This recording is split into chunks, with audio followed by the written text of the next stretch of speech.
Let's take a look at decision-making styles. How do you approach decisions? A reflective decision maker likes to make quick decisions without taking the time to get the information that may be needed and without considering many alternatives.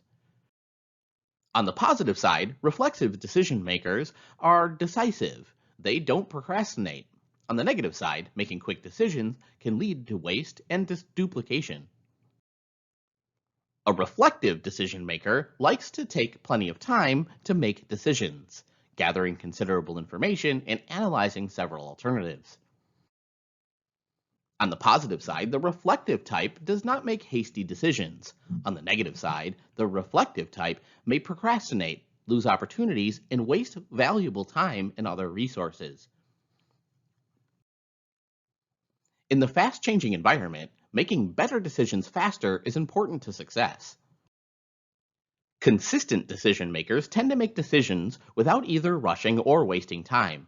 They know when they have enough information and alternatives to make a sound decision. Consistent decision makers tend to have the best record for making good decisions. They tend to follow the steps in the decision making model.